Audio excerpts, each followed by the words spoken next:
Hello hello, j'espère que vous allez bien, je vous retrouve pour une nouvelle vidéo, donc un nouveau vlog.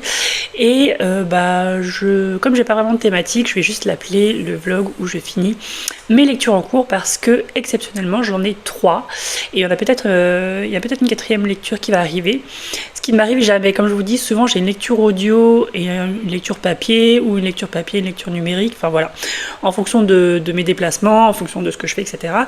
Mais je dépasse rarement les 2, des fois ça m'arrive d'en avoir 3, mais c'est très rare. Mais du coup, comme j'ai 3 lectures, j'avance plus lentement.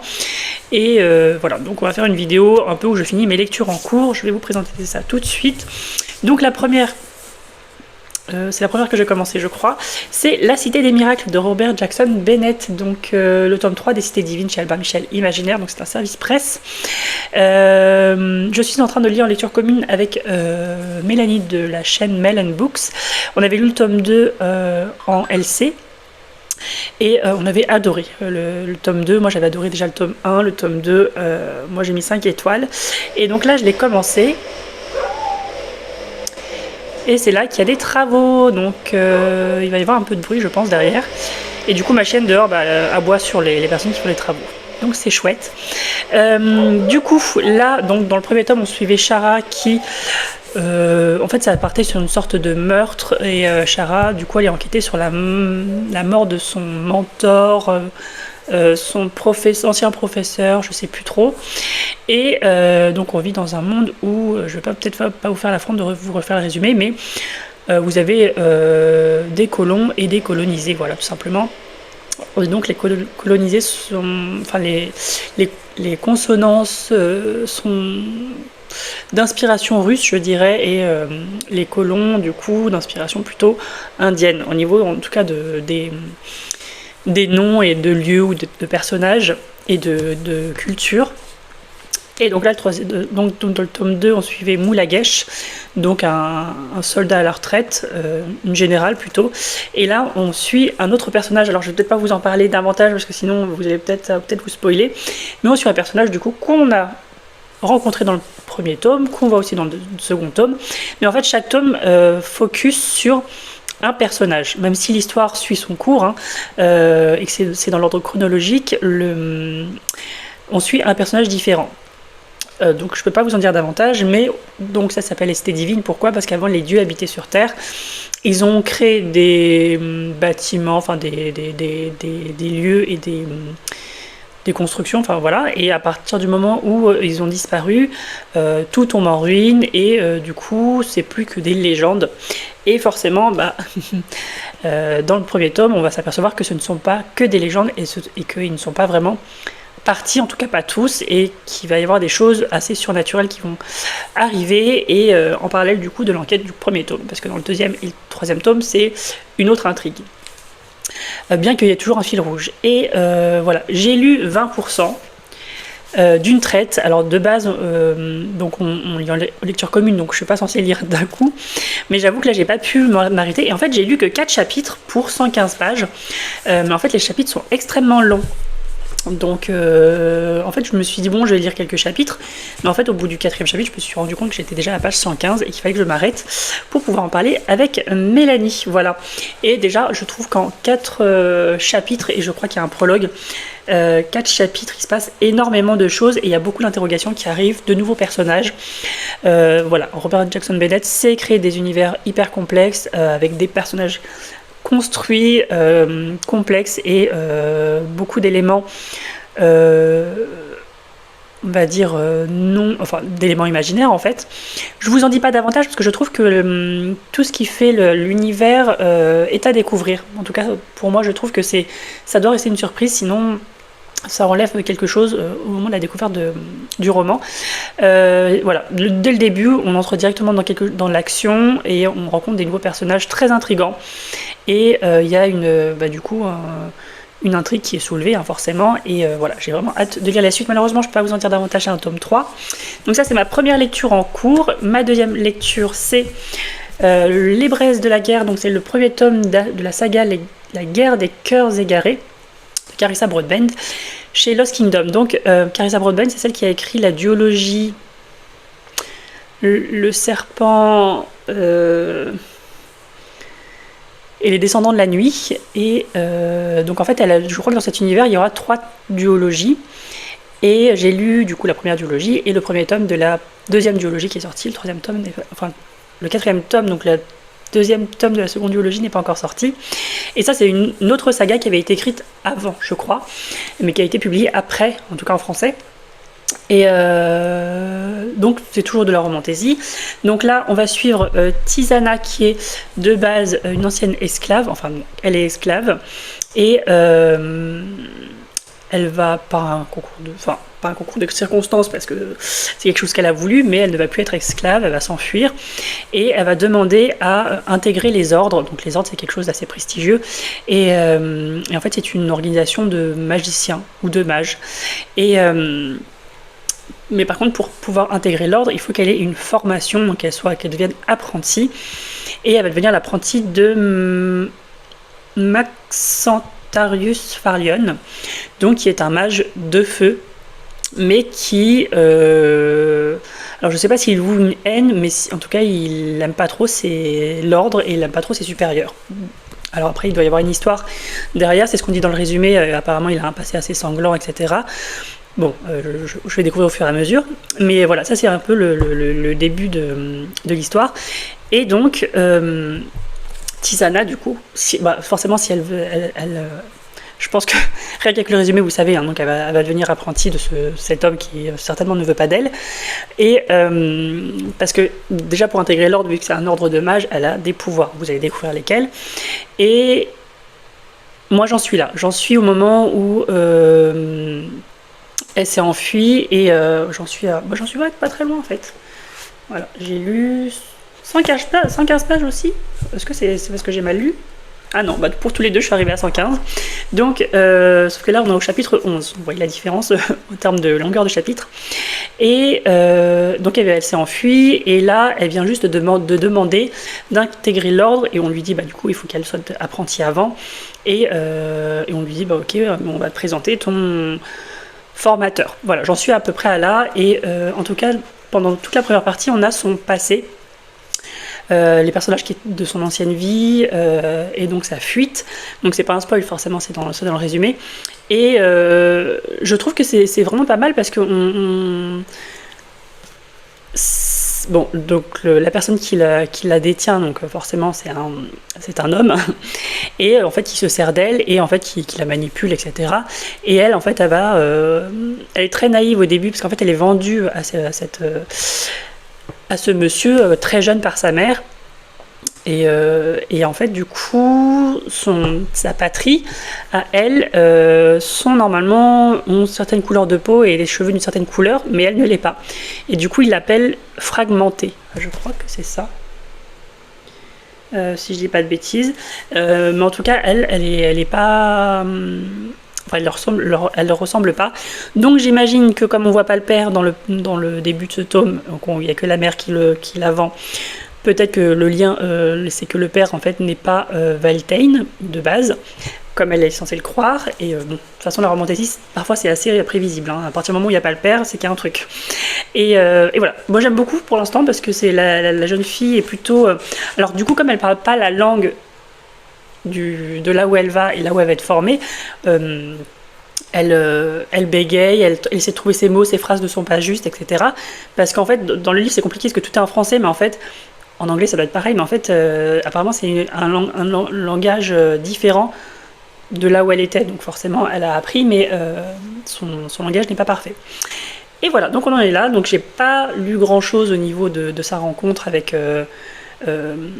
parce que je crois qu'on va apparaître à la fin du chapitre que je viens de lire, donc on ne sait pas encore. Bon, a priori c'est une romantécie, je sais comment ça va se finir, mais c'est comment ça va arriver qui m'intéresse, et surtout au niveau de ses pouvoirs, parce qu'elle a des pouvoirs particuliers qu'on a à peine aperçus, et en fait je me demande comment ça va évoluer et comment du coup elle va intégrer l'ordre, si elle intègre l'ordre, et si du coup il va y avoir de représailles du coup du lieu où elle était retenue prisonnière, en sachant qu'elle a laissé là-bas son meilleur ami qui lui était un garde humain.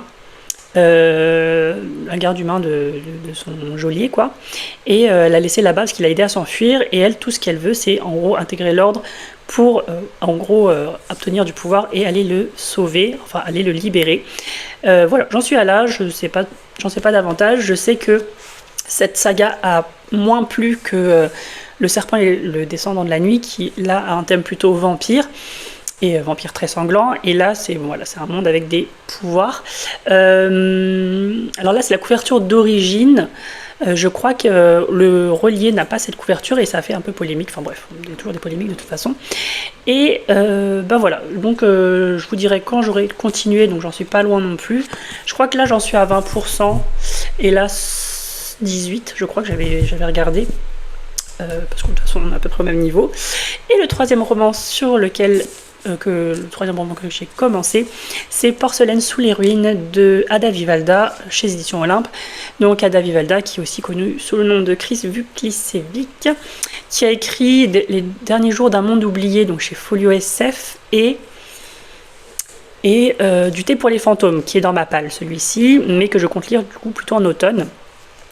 Et donc là, on va suivre du coup Alba, qui est un génie qui a été banni parce qu'elle accordait plus de 3 vœux à des humains. Et au bout d'un moment, les autres en ont eu marre. Du coup, ils l'ont banni sur Terre.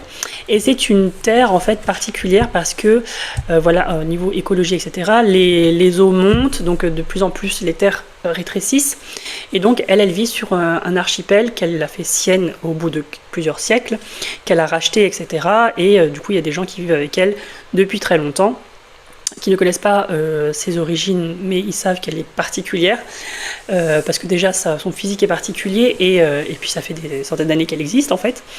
Et Et donc il y a aussi un truc au niveau de la politique, c'est qu'il y a l'île de Comrie, enfin est-ce que c'est une île, je ne sais plus, ou un archipel, qui lui en fait par un procédé d'échange doit fournir des matériaux, etc. pour créer des digues sur l'archipel d'Alba pour éviter que ça soit noyé complètement. Et elle, en échange, vu que sur Comrie les cultures ne poussent pas, etc., et que chez elle, oui, du coup, elle envoie des botanistes les aider à, avec leur culture pour la nourriture, etc. Et voilà, c'est un échange de bons procédés, on va dire ça comme ça, mais forcément, il va y avoir un truc qui va changer la donne et faire qu'il y a un truc qui va... Enfin, il y a un élément perturbateur qui va arriver, forcément. Et l'élément perturbateur, c'est l'éthane, qui est un des 6 conseillers du coup de Comrie. Alors je sais plus si c'est un archipel ou une île, bref. Et en fait, le problème, c'est que l'île de Comrie, en fait, c'est le passage obligatoire pour passer sur l'archipel d'Alba. Et du coup, s'ils rompent les liens, du coup, eux, ils sont un peu dans la mouise, quoi. Et voilà. Et donc, on découvre des personnages hyper intéressants. Moi, j'en suis à là. Donc, page 86. Et les personnages sont hyper attachants. Alba est particulière parce que forcément, comme elle a vécu des centaines d'années, elle essaye de ne pas trop s'attacher, de ne pas montrer ses émotions, etc. Parce que forcément, les gens meurent, vieillissent et pas elle. Mais les autres personnages aux alentours sont hilarants. Il y a des vieux de 87 ans qui se disputent. Il y a une jeune fille qui vit sa vie de jeune fille, en fait, tout simplement. Mais tout cela vivent dans la villa d'Alba. Parce que, il y a toute une histoire. De toute façon, il y a toute une historique que vous découvrirez. Pourquoi ces gens vivent avec elle. Et voilà, puis elle aide aussi les orphelins. Il y a un château, un vieux château, et elle en a fait un lieu de recueil pour les orphelins. Et voilà, plein de choses comme ça, et on voit qu'il y a ce problème d'écologie parce que voilà, il y a la montée des eaux, etc. Et la population s'en va sur d'autres planètes. Alors ça, c'est très peu décrit pour le moment et très peu détaillé, mais voilà, on comprend qu'il y a d'autres planètes et que les gens qui voient du coup la dégradation de la Terre, le fait que les cultures ne poussent plus, que les eaux grappillent en fait au fur et à mesure les terres, ils s'envolent vers d'autres planètes. Et sauf qu'il y a des réticents, on va dire, qui veulent rester sur leur planète parce que c'est leur planète. Et voilà, ça c'est le début de l'histoire. Et là, on vient juste de voir arriver l'éthane sur son île parce qu'il veut négocier quelque chose avec Alba. Et voilà, j'en suis vraiment au tout début. Au début, on décrit vraiment la vie qu'il y a sur l'archipel, comment elle en est arrivée là, avoir ce refuge pour orphelins, avoir des gens qui vivent sous son toit, et comment elle les a connus, etc. Et comment elle en est arrivée à avoir son propre archipel. Et voilà, donc j'ai vraiment hâte. Alors, on dit que c'est un peu du cosy... fantasy, etc. Je suis pas sûre. Cosy parce que forcément il y a des moments de rigolade, il y a des personnages attachants, mais je suis pas sûre. Enfin après peut-être par la suite on le verra un peu plus, mais on parle pas mal de thé et de nourriture, mais je sais pas si on peut le qualifier de cosy fantasy à proprement dit, parce que j'ai quand même l'impression qu'il y a quand même une bonne intrigue. Voilà. Je vous laisse avec... je voulais juste vous montrer parce que moi je le trouve très très beau. Alors il y en a qui n'aiment pas trop, mais moi je le trouve très très beau. Il a des reflets. Alors est-ce qu'on va aller voir? Non. Mais moi je le trouve très très très beau. Voilà. Et alors par contre j'ai du thé pour les fantômes, et c'est pareil, j'ai la version reliée parce qui est sortie bien après, et pareil je le trouve très beau. Alors je pense que c'est des univers propres à l'autrice, mais ouais, j'aime beaucoup son univers. Et voilà, je vais vous laisser là pour le moment.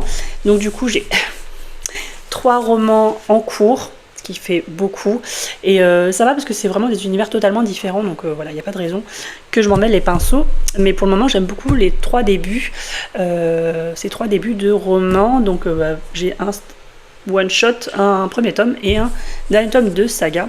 Je vous reprends quand je vais avancer un petit peu, je sais pas dans quel ordre, je sais pas lequel je vais continuer avant, mais dans tous les cas je vous reprends quand ce sera quand j'aurai avancé.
Hello, j'espère que vous allez bien. Je vous retrouve du coup pour un update. Du coup, j'ai terminé 2 lectures sur les 3 que je vous ai présentées au début de ce vlog.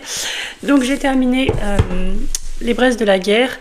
Je crois que je vous ai fait un petit pitch de départ et j'ai mis 4 étoiles. Alors je sais pas si c'est plus 3,5 ou que 4 parce que j'ai trouvé que c'était assez prévisible, notamment au niveau de la magie, parce que je vous disais au début qu'elle avait des petits pouvoirs mais très insignifiants et du coup l'évolution est très prévisible et voilà, j'ai pas trop réussi à m'attacher au personnage, même si voilà, il y en a certains qui sont très charismatiques, mais j'ai pas trop réussi à m'attacher. Et je trouve que quand même c'est un bon pavé. Il fait plus de 600 pages, mais je trouve qu'il se passe pas tant. Enfin, il se passe énormément de choses en termes d'action et d'évolution dans l'histoire, mais je trouve que au niveau du world building, on n'en apprend pas davantage. Enfin, pas autant que les choses avancent. Je sais pas si c'est très clair, je peux rien vous dire malheureusement.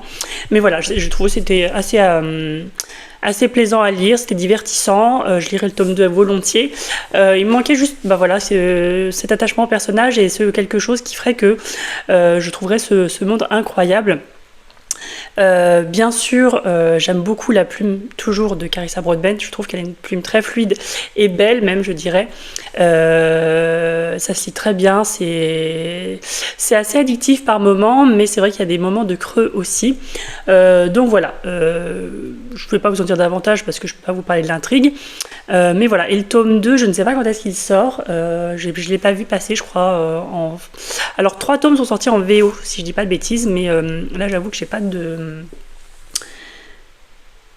pas d'infos dessus, en tout cas j'ai pas cherché avant, j'avoue. Mais voilà, et puis voilà, je préfère quand même les couronnes de Nyaxia pour le moment de cette autrice. J'attends de voir la suite, parce que je pense que ça peut être prometteur, mais voilà, c'était pas une lecture phénoménale. Bon, je dirais peut-être plutôt 3,5, et en fait c'est assez compliqué parce que je voulais vraiment l'adorer, parce que j'ai adoré la première duologie des chroniques de Nyaxia, mais c'est pas grave. Ensuite j'ai terminé Porcelaine sous les ruines d'Ada Vivalda, donc Chris Vukicevic pour ses autres romans, donc chez Olympe. Ici, je vous ai parlé de l'histoire aussi, je crois, de base, et j'ai beaucoup aimé en fait. J'ai mis 4 étoiles, mais là c'est un solide 4 étoiles, et c'est vrai que donc oui, alors je sais pas si on peut qualifier ça de romantaisie parce qu'il n'y a pas énormément d'éléments. Enfin voilà, on sait que Alba c'est une génie de base qui a été bannie pour avoir exaucé trop de vœux auprès des humains, mais on voit, à part des petites choses qu'elle ressent, etc., vu qu'elle a été bannie, elle a perdu ses pouvoirs. Alors je dirais peut-être plus que c'est de la cozy fantasy parce qu'il n'y a pas beaucoup d'éléments de magie et surtout c'est plus la vie quotidienne, le fait qu'elle soit attachée à d'autres personnages alors qu'elle voulait fermer son cœur de base pour ne pas souffrir à nouveau. Et voilà, cette femme family, moi j'adore ce trope, hein, vous le savez. Et forcément il y a un love interest, donc Lethan, qui est, je crois que je vous l'ai dit, un conseiller d'un royaume, pas d'un royaume, mais d'une île, pas ennemi, mais en tout cas, voilà, il y a une paix assez fragile. Et voilà. Et j'avoue qu'il y a une ou deux choses dont je ne m'attendais tellement pas quand il y a eu des révélations. Et j'avoue que ça m'a beaucoup surprise et dans le bon sens. Hein. Et voilà. Donc je pense que ouais, je le classerais plutôt dans la cozy fantasy. J'ai beaucoup aimé les personnages. Je me suis beaucoup attachée à eux. C'était voilà, il y a des papys, il y a des jeunes filles, Alba, et puis c'est vraiment des personnages hauts en couleur, des personnages très variés. Et voilà, donc en plus la plume d'Ada Vivalda, enfin de Chris Vukicevic, est très très belle. Parfois c'est très métaphorique, très onirique, mais je trouve qu'au niveau des émotions, c'est très terre à terre. Donc voilà, j'ai adoré. Je trouve ça même dommage que ce soit qu'un seul tome unique. Et voilà, j'ai vraiment hâte de découvrir ces autres romans qui sont beaucoup plus alors il y a de la SF, c'est Les Derniers Jours d'un Monde Oublié chez Folio SF, qui me fait très envie depuis très très longtemps, et plus récemment du coup du Thé pour les fantômes, mais que je garde pour le mois d'automne, pour la période de l'automne, donc soit en octobre, soit en novembre. Mais j'ai vraiment hâte parce que j'adore sa plume et j'adore sa façon de conter les histoires. Et voilà, ça j'ai beaucoup aimé. Ensuite, pour la Cité des Miracles, je vous en parle quand je l'ai terminé, j'ai avancé, mais comme je ne peux pas vous en parler davantage parce que c'est un tome 3, en plus, je préfère vous faire un avis final, donc mon ressenti sur le 3e tome et sur la saga de manière générale. Donc voilà, sur ce, je vous laisse là, et puis je vous reprends pour un avis final sur la Cité des Miracles. Hello, je vous retrouve du coup pour mon avis final sur La Cité des Miracles de Robert Jackson Bennett, donc le tome 3 des Cités Divines, et j'ai adoré. Est-ce que c'est surprenant? Non, étant donné que j'ai mis 5 étoiles je crois pour le premier et le 2e tome, j'adore. Voilà. Déjà j'avais adoré la trilogie des Maîtres Enlumineurs, et là pareil, enfin, je trouve que Robert Jackson Bennett a ce don de créer des univers hyper complexes mais qu'on peut suivre. Il ne nous tient pas forcément par la main, mais on n'est pas forcément perdu, je trouve, et on découvre toujours des univers hyper complexes, très riches en mythologie, avec des personnages charismatiques, voilà. Donc là, je vous dis pas qui on suit dans ce tome 3, je crois que je vous l'avais pas dit la semaine dernière, mais j'étais tellement triste quand j'ai fini et que j'ai tourné les dernières pages, et surtout, ouais, il y a des passages tristes, on a vraiment peur pour les personnages à un moment donné, et ouais, il y a un petit passage un peu triste à un moment donné, mais voilà. Et puis on retrouve certains personnages du premier et second tome, donc c'est assez chouette ça, quand on retrouve certains personnages. Voilà, on a l'impression de retrouver des amis qu'on n'a pas vus depuis un moment, etc. Et en plus c'est des personnages qu'on aime beaucoup du coup, parce que je l'ai lu avec Mel, et voilà, je sais pas quoi dire de plus au niveau de l'intrigue, mais c'est vrai que là on découvre encore plus de choses sur les divinités, encore plus de choses sur du coup une autre ville. On découvre énormément de choses aussi sur le passé, sur les incidences, parce que là du coup on découvre des choses qui sont passées dans le premier tome qui ont des incidences sur ce tome là. Donc je trouve que en fait Robert Jackson Bennett a fait un travail colossal du coup en pensant à tout en fait, parce que vraiment là dedans on parle d'éléments du premier tome qui ont une incidence sur le déroulement, en fait l'intrigue du coup de ce 3e et dernier tome. Donc voilà, je trouvais ça hyper intelligent. Voilà, je sais pas quoi dire de plus, j'ai adoré, 5 étoiles, je vous recommande vraiment. Alors peut-être que si vous n'avez jamais lu de fantasy poussée ou de science-fiction, du coup plus pour les Maîtres Enlumineurs, c'est peut-être un peu complexe à suivre, peut-être un peu trop dense, mais si vous avez l'habitude de lire de la fantasy ou de la science-fiction, de manière générale, voilà, il n'y aura aucun problème pour suivre ces intrigues et pour suivre les personnages et l'univers dans lequel ils évoluent, et voilà, moi j'ai adoré. Puis la couverture est toujours aussi belle, je crois que c'est toujours, de toute façon il me semble que c'est toujours désigrafé, hein, mais ne sait-on jamais, je vérifie.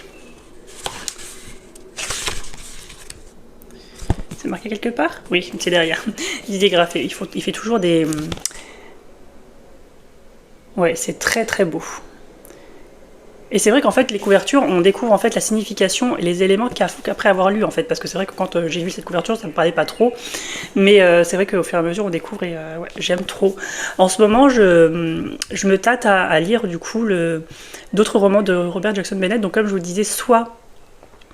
il a publié 2 nouvelles dans la collection Une heure lumière, donc il y en a deux, la deuxième qui est sortie très récemment, où je me tâte à lire American Elsewhere, donc toujours chez Albin Michel Imaginaire, mais qui est là dans un tout autre registre, parce que je crois que ça se passe dans l'autre monde cette fois-ci, mais avec des éléments un peu magiques, si je dis pas de bêtises. Donc voilà, je vous recommande vraiment cet auteur, pour moi c'est un incontournable maintenant, et voilà, je vous laisse ici avec cette conclusion. N'hésitez pas à me dire si vous avez lu un de ces 3 livres, s'ils vous ont plu, s'ils sont dans votre wishlist, etc. Et si vous ne savez pas quoi mettre en commentaire, bah écoutez, je vous laisse mettre un emoji bleu, voilà, pour faire plus simple, n'importe quoi, ça peut être un papillon, je sais pas moi, un cœur, n'importe quoi de bleu, en référence à cette couverture, et puis moi je vous retrouve pour une prochaine vidéo.